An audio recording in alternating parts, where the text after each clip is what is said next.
Hello ladies and gentlemen, let's continue on with some more March to War number 3. This is going to be Act number 2, the first 4 stages of that act. As you can see there, we receive a 2-star trainer, Bert, and also an elite token for finishing this act.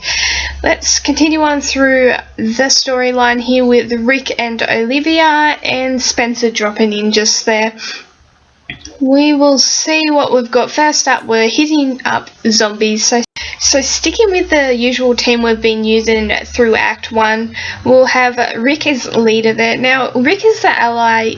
It's really vital if you are struggling to get your crit count up to use that ally skill to benefit you. So that fast Rick there gives the plus 24 crit for fast. So if you are able to bring in a fairly good fast team, then that will be a great help to you. If you have another fast, possibly like a Molly or even a Denise that also gives crit, you could double up on that crit. I'm not doing it here because I'm comfortable enough with the crit I'm getting.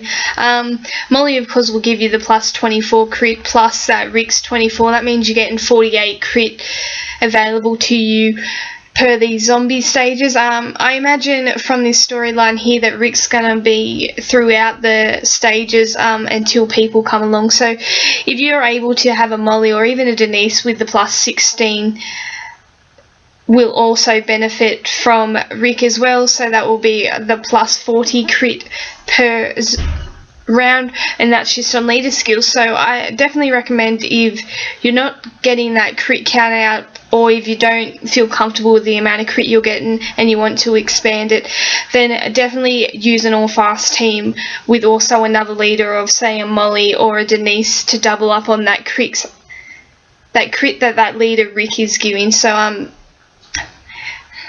that is definitely the best thing you can do if you are struggling with your crit count.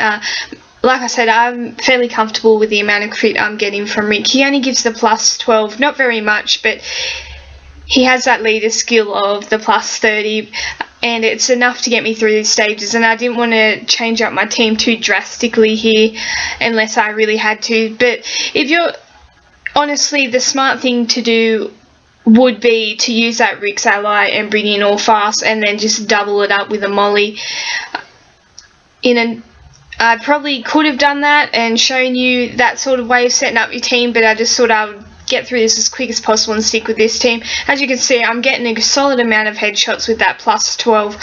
So if you had the, say, a Molly or even the Denise with that Rick there, you would have a good amount of crit and you would be making a lot more headshots than I am here. If you could bring in someone with also possibly a crit, you wouldn't even need someone with a crit rush. You'd just purely be getting enough crit off your leaders and then also your weapons. So if you want to, I guess, experiment and see what sort of crit you can get with those higher leader skills, then bring in those fast. But I'm just going to stick with my team here.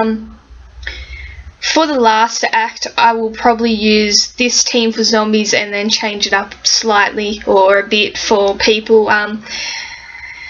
But we're getting a good amount of crit here. We've breezed through the first few stages. That Rick's rush at the plus 30 crit is absolutely amazing in boosting the crit level and getting these guys them headshots anytime they get close.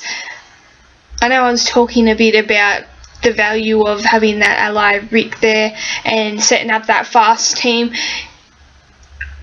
I probably should have gave it a go, but that's alright.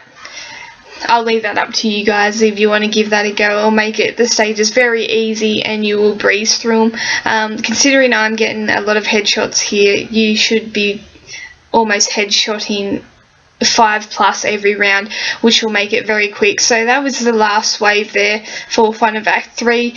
We'll move on to the 4th stage. Yes, prizes. Let Rick and Spencer World Energy refill. So this is the 4th stage.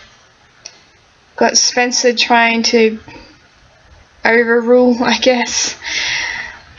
Okay, now let's just choose another. Oh, here you go. For the 4th stage here, you have to choose your own ally. So in the first 3 stages, you could use that all fast team. I'm just going to use a Maggie here as the ally.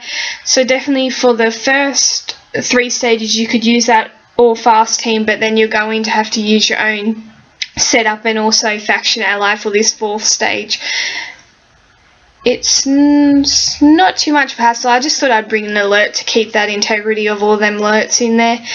But we're still getting a good amount of headshots even heading into this middle sector of Act 2. Hopefully it can continue on, even though we're missing a few bit now. We're still doing it fairly comfortably. 10 walkers, it's not too many. Got 12 for the next one. We've got a few barriers coming into it, but because I do have the all range team, it is making it that bit easier. If you are, I guess, struggling a bit, I always don't really recommend an all melee team if you don't have the crit or hitting power to get rid of them when they're all filtering through those lanes from behind the barriers. So I always say you should probably have a half and half team, or you can either have a full range team or a half team. Of course you can bring in the melees, but sometimes if you don't have the crit and the headshots in there, it can make it that more difficult. Now here on the last wave we've just got open plain, which is where the melees get to shine that bit more, but that is stage 4 done. We'll be back with the rest of them a bit later. Bye.